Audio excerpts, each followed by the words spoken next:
నమస్తే. భక్తిప్రదం కార్యక్రమానికి స్వాగతం. ఏ పూజైనా, ప్రార్థనైనా, ఆరాధనైనా వినాయక పూజ చేశాకే మొదలు పెడతాం కదా. విష్ణు సహస్రనామ స్తోత్రం అదేవిధంగా శుక్లాం భరదం అంటూ వినాయకుడికి, విశ్వక్షేణుడికి, వ్యాసుడికి, ఆపై శ్రీ మహావిష్ణువుకు ప్రణామాలు తెలియజేస్తూ 1000 నామాల విష్ణు సహస్రనామ స్తోత్రం చదువుతాం. అత్యంత ప్రాధాన్యం కలిగిన వైదిక ప్రార్థనల్లో అగ్రగామి పుణ్యప్రద స్తోత్రం విష్ణు సహస్రనామ స్తోత్రం. భగవంతుని పవిత్ర పూజా కార్యక్రమంగా పేర్కొనే విష్ణు సహస్రనామ వలిలో సహస్ర అంటే 1000 అనే కాదు, అనంతం, అపరిమితం అనే అర్థాన్ని తీసుకోవాల్సి ఉంటుంది. విష్ణు సహస్రనామ స్తోత్రం మహాభారత అనుశాసనిక పర్వంలో 149వ అధ్యాయంలో ఉంది. కురుక్షేత్ర యుద్ధానంతరం అంపశయ్య మీద ఉన్న భీష్ముడు ఈ స్తోత్రాన్ని యుధిష్ఠిరునికి ఉపదేశించాడు. విష్ణు సహస్రనామంలో ఒక్కో శ్లోకం ఒక్కో సమస్యకు పరిష్కారంలా భావించవచ్చు. సర్వ సమస్యలకు విష్ణు సహస్రనామం పరిష్కారం చూపిస్తుందని పురాణ గురువులు చెబుతున్నారు.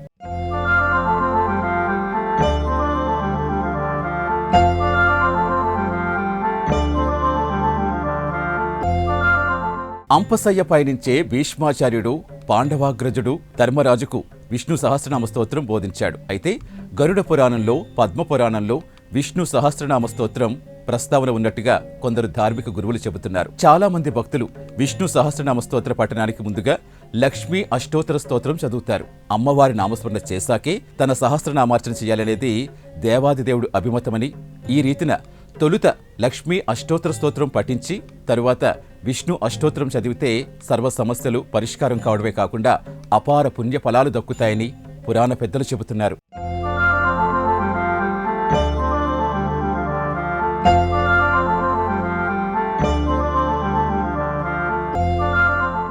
విష్ణు సహస్రనామం అతి పవిత్ర, అమిత పుణ్యప్రదం, అత్యంత శక్తివంత స్తోత్రం. శ్రీ మహావిష్ణువు 1000 దివ్యనామాల విష్ణు సహస్రనామ స్తోత్రం విశ్వంలోని సర్వ సందేహాలకు సమాధానమిస్తుంది, విశ్వ ఉనికిని సూచిస్తుంది. సర్వశక్తిమంతుడు, సర్వోన్నతుడు, సర్వం తెలిసినవాడు, సర్వవ్యాప్తి నారాయణునికి ఉన్న నామాలు ఇన్ని అని ఎవరూ చెప్పలేరు. 1,000,000,000,000 నామాలే కాదు, ఈ సంఖ్య అనంతం, అంతుబట్టనిది అని ఏ పుణ్య పురాణాలైనా తెలియజేస్తుంది. ఏ ధార్మిక గురువైనా ఇదే విషయాన్ని చెబుతారు. అయితే మహాభారత గాథలోని భీష్ముడు అంశయ్యపై ఉండగా యుధిష్ఠిరుని వినమ్ర కోరికకు సమాధానంగా భీష్మాచార్యుడు విష్ణు సహస్రనామ స్తోత్రం దాని విశిష్టత తెలియజేశాడు.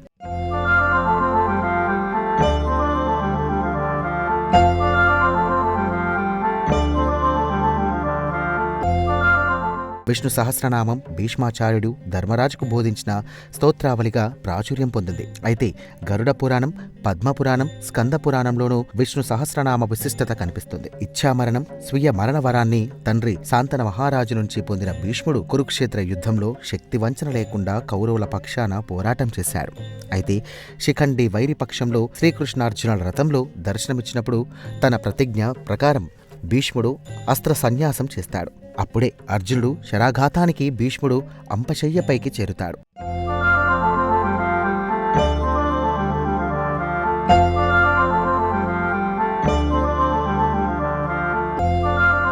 స్వీయ మరవరణం కలిగిన భీష్ముడు ఉత్తరాయ పుణ్యకాలం కోసం ఎదురుచూస్తాడు.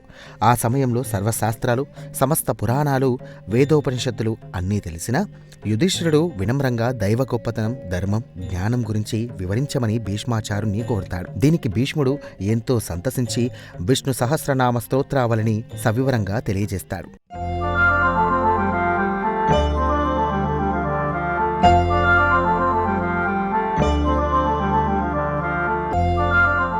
గరుడ పురాణం, పద్మపురాణం, స్కంద పురాణంలోనూ విష్ణు సహస్రనామ గొప్పదనం కనిపిస్తుంది. విష్ణు సహస్రనామ స్తోత్రం పఠిస్తే సర్వపాపాలు హరించి సమస్త పుణ్యఫలాలు సిద్ధిస్తాయని పురాణ పెద్దలు చెబుతున్నారు. విష్ణు సహస్రనామ స్తోత్ర పఠనం వల్ల ఇహ పరసౌఖ్యాలు కలగడమే గాక ప్రాణకోటి జీవన కాలం సర్వరోగాలకు దివ్య ఔషధంలా పనిచేస్తుందని, మానసిక శాంతిని కలగజేస్తుందని, ఆధ్యాత్మిక ఎదుగుదలకు దోహదపడుతుందని, దురదృష్టాన్ని దూరం చేసి అదృష్టాన్ని దరిచేరుస్తుందని, దుష్ట శక్తుల బారి నుండి రక్షిస్తుందని పురాణ గురువులు తెలియజేస్తున్నారు.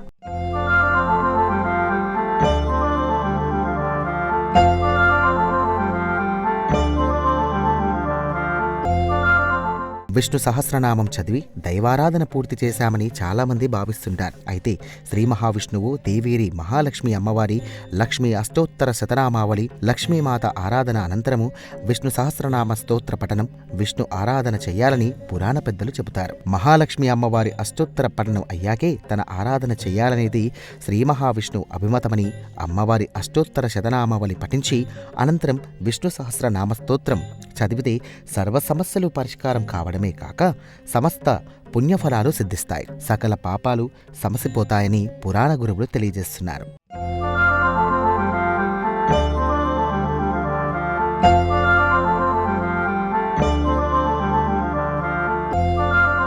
మానసనాం మార్గశిరోసహం అని గీతాచార్యుడు భగవద్గీత బోధన విభూతి యోగంలో తెలియజేస్తాడు. శ్రీ మహావిష్ణువు అష్టమ అవతారమైన శ్రీకృష్ణ అవతారంలో పరంధాముడు పార్థునికి గీత బోధన చేసి కురుక్షేత్ర సమరానికి కారోన్ముఖుణ్ణి చేస్తాడు. గీతాచార్యుడు గీత బోధన చేసిన పవిత్ర మాసం మార్గశిర మాసం. ఋతువుల్లో వసంత కుసుమాకారాన్ని అని, ఛందస్సులో గాయత్రిని, వేదాల్లో సామవేదాన్ని, మాసాల్లో మార్గశిర మాసాన్ని అని గీత బోధనలో తెలిపాడు.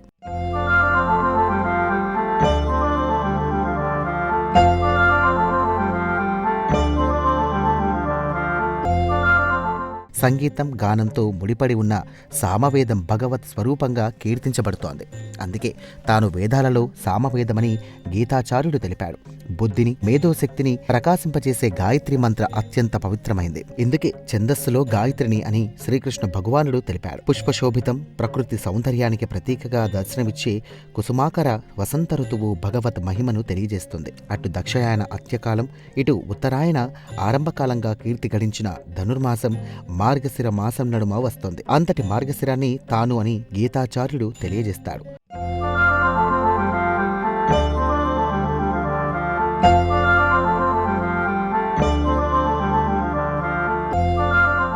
అంత పవిత్ర మార్గశిర మాసం మధ్యాహ్న అతి పవిత్ర ధనుర్మాసం వస్తుంది. శ్రీకృష్ణుని దివ్యతత్వాన్ని వివరించే అతి పవిత్ర మాసం ధనుర్మాసం. ఆండాల్ తల్లి తిరుప్పావై పసుర పఠన మాసం ధనుర్మాసం. చాంద్రమాసం ప్రకారం మార్గశిరం, సౌరమానం, సూర్యాగమనం ప్రకారం ధనుర్మాసం వస్తాయని ఆధ్యాత్మిక పెద్దలు తెలియజేస్తున్నారు.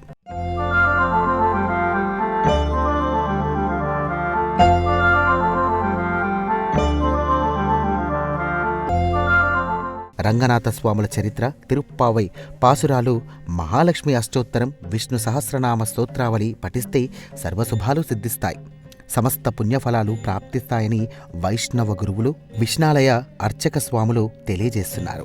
సర్వ వైష్ణవ దేవాలయాల్లో ఆండాల్ తల్లిని ఆండాల్ తిరువడిగలై శరణం అంటూ దిక్కులు పెక్కటిల్లేలా భక్తులు శరణుఘోష చేస్తుండగా గోదా రంగనాథ స్వాములు పూజాధికాలు, తిరుప్పావ పసుర పఠనాలు అర్చక స్వాములు అత్యంత భక్తి శ్రద్ధలతో నిర్వహిస్తూ ఉన్నారు.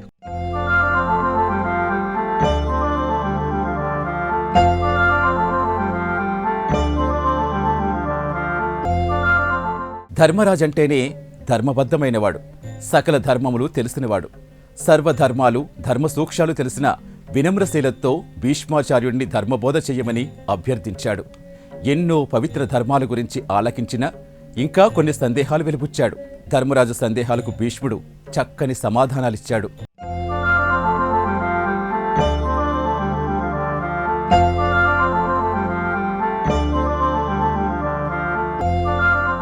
కుంతీపుత్రుడు, పాండవగ్రజుడు, ధర్మానిష్టాపరుడు, మహాభారత గాథకు కథానాయకుడు, ఎంతటి క్లిష్ట సమయాల్లోనైనా ధర్మాన్ని వీడనివాడు, ధర్మాన్ని పాటించే రాజు ధర్మరాజు.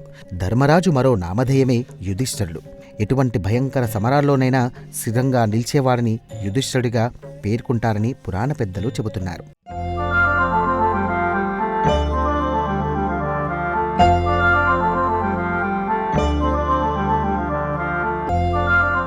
అత్యంత క్లిష్ట పరిస్థితుల్లో మాయాజూదంతో కౌరవులు, పాండవులు రాజ్యభ్రష్టులుగా చేసినప్పుడు ధైర్యాన్ని కోల్పోక అరణ్య అజ్ఞాతవాసాలను పాండవులు విజయవంతంగా పూర్తి చేశారు. అజ్ఞాతవాస సమయంలో విరాట్ రాజు కొలువులో కుంకుబట్టుగా ఉండి అపార ధర్మరీతిని ప్రదర్శించి ఆ రాజు ప్రశంసలకు పాత్రులవుతాడు.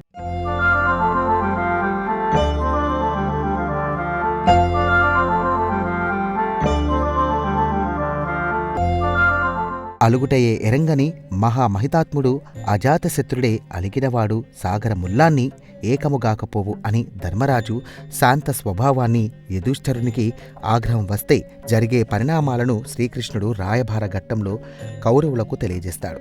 యుద్ధం వల్ల కలిగే అనర్థాలు వివరించి పాండవుల న్యాయసమ్మత కోరికలు తీర్చి సంధి చేసుకోమని దుర్యోధనాదులకు తెలియజెప్తాడు.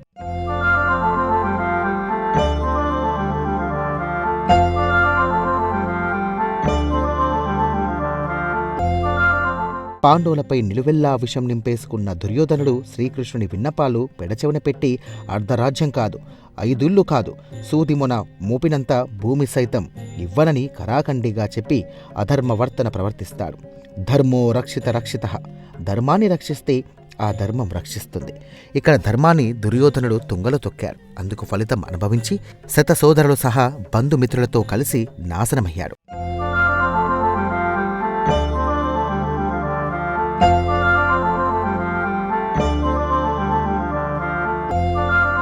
కురుక్షేత్ర యుద్ధం ముగిసి అంశయ్యపై ఉన్న కురువృద్ధుడు పితామహుడైన భీష్మాచారుణ్ణి ధర్మ సూక్ష్మాలు వివరించమని ధర్మరాజు కోరినప్పుడు భీష్ముడు విష్ణు సహస్రనామావళి, విష్ణు సహస్రనామ గొప్పతనాన్ని, ఆవశ్యకతను వివరిస్తాడు. సర్వం తెలిసిన వాడైన నిగర్వి, సద్గుణ, సదాచార సంపన్నుడైన ధర్మరాజు భీష్ముని వినమ్రగా ధర్మ సూక్ష్మాలు, ధర్మాచరణ, ధర్మ ఆవశ్యకత తదితర విషయాలను తెలియజేయమంటాడు. ధర్మరాజు సందేహాలకు భీష్ముడు చక్కని సమాధానాలు ఇస్తాడు.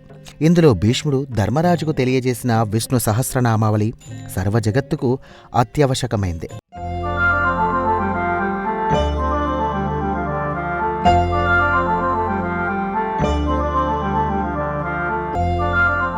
సర్వ సమస్యలు దూరం చేయగల విష్ణు సహస్రనామ పఠనం ప్రతి ఒక్కరికి అత్యావశ్యకమే. ఇందులో ఒక్కో శ్లోకం ఒక్కో సమస్యకు చెక్ పెడుతుంది.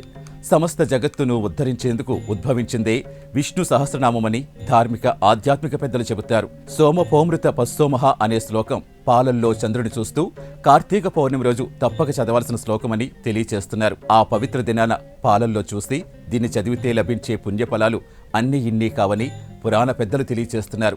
ఇక ఉద్యోగం, కొలువు కోరుకునే వారికి ఒక శ్లోకం ఉంది. వ్యవసాయో వ్యవస్థానః సంస్థానః స్థానదో ధ్రువః పరర్ది పరమ స్పష్ట తుష్ట పుష్ట శుభేక్షణః. ఈ శ్లోకం శ్రీ మహావిష్ణువు పలు గుణాలు తెలియచేస్తుంది. భక్తజన సంరక్షణను, శుభప్రద స్వభావాన్ని తెలియచేస్తుంది. ఇది విష్ణు సహస్రనామ స్తోత్రంలో ఓ ప్రధాన శ్లోకం.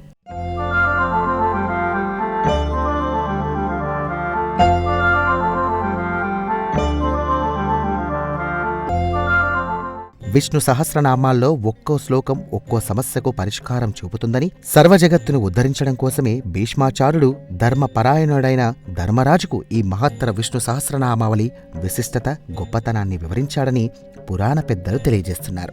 విష్ణు సహస్రనామం అంటే విష్ణువు 1000 నామాలు అని అర్థం. అయితే స్తోత్రంలోని 108 శ్లోకాల్లో ఈ సహస్రనామాలు పొందుపరచబడ్డాయని పురాణ గురువులు చెబుతున్నారు. మహాభారతం అనుశాసన పర్వం 135వ అధ్యాయం నుండి విష్ణు సహస్రనామావళి దర్శనమిస్తుందని అంటున్నారు. మహాభారతంలో భీష్ముడు యుధిష్ఠిరుడికి వెల్లడించిన ఈ పవిత్ర నామాలను జపించడం వల్ల సర్వశుభాలు జరుగుతాయని అంటున్నారు.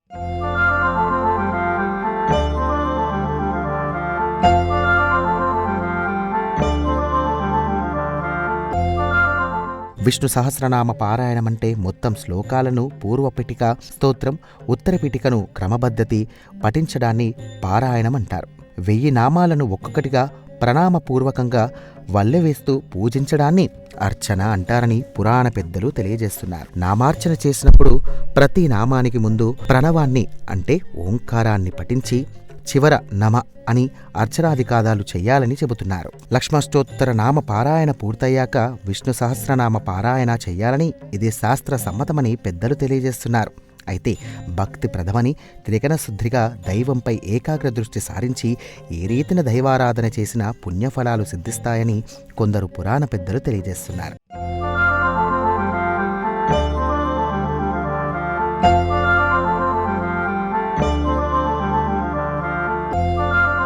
మహాభారత సారాంశం శ్రీకృష్ణుడి బోధన భగవద్గీత కాగా, భీష్ముడు తన అంతిమ ధర్మ సందేశాన్ని పాండవులకు, ప్రత్యేకించి ధర్మరాజునకు తెలియజెప్పేదిగా విష్ణు సహస్రనామాన్ని పురాణ పెద్దలు, ప్రముఖులు అభివర్ణిస్తారు. విష్ణు సహస్రనామ ఫలశ్రుతిలో స్తోత్ర ప్రయోజనాలు వివరించబడ్డాయని పండిత శ్రేష్ఠులు చెబుతున్నారు. విష్ణు సహస్రనామాల్లో సర్వ సమస్యలకు పరిష్కారం లభిస్తుందనంటున్నారు. విష్ణువు కీర్తన పఠించేవారికి, ఆలకించేవారికి సర్వశుభాలు సిద్ధిస్తాయని తెలియజేస్తున్నారు. విష్ణు సహస్రనామ పఠించి ధర్మం కోరేవారికి ధర్మం, ధనం కోరేవారికి ధనం, ఇలా ఏ సహేతుక కోరిక కోరినా ఆ కోరిక తీరుతుందని అంటున్నారు. వాసుదేవ నామాలు శుచి శుభ్రతతో నిష్టగా భక్తిగా త్రికరణ శుద్ధిగా కీర్తిస్తే కీర్తి శ్రేయస్సు ప్రాప్తం అవుతాయని, సర్వక్లేశాలు హరించి బలం తేజస్సు సిద్ధిస్తాయని అంటున్నారు.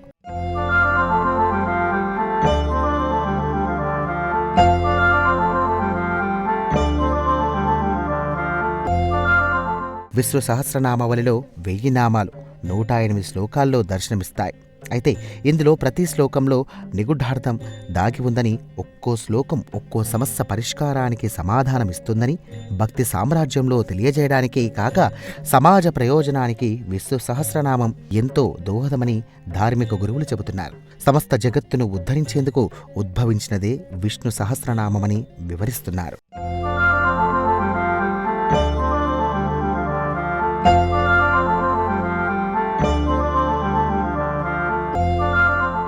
విద్య, ఉపాధి, వివాహం, తేజం, బలం, శక్తి, ఇలా ప్రతిదానికి ఒక్కో శ్లోకం నిర్ణయించబడిందని పురాణ గురువులు తెలియజేస్తున్నారు. కార్తీక పౌర్ణమి నాడు క్షీరంలో చంద్రుడిని తిలకిస్తూ సమాపో మృతపస్సోమః అనే శ్లోకం తప్పక చదవాలని ఆధ్యాత్మికవేత్తలు, ధార్మిక గురువులు, జ్యోతిష్య ప్రముఖులు తెలియజేస్తున్నారు. ఆ పవిత్ర దినాన పాలల్లో చూసి ఈ శ్లోకం చదివితే సౌమ్యుడైన సోముడి అపార ఆశీర్వాద ఫలాలు దక్కుతాయని తెలియజేస్తున్నారు.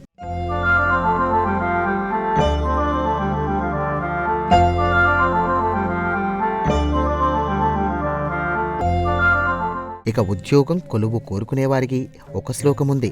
వ్యవసాయో వ్యవస్థానః సంస్థానః స్థానదో ధ్రువ పరార్థి పరమస్పష్ట తుష్ట పుష్ట శుభేక్షణ శ్రీ మహావిష్ణువు పలు సగుణాలు గల ఈ శ్లోకం మానవ జీవనానికి ఆవశ్యకమైన వృత్తి, భక్తి మార్గం చూపుతుందని అంటున్నారు.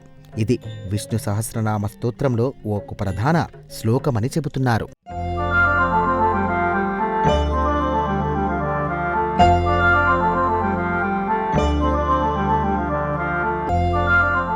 ఆర్థిక ఇబ్బందులతో సతమతమా?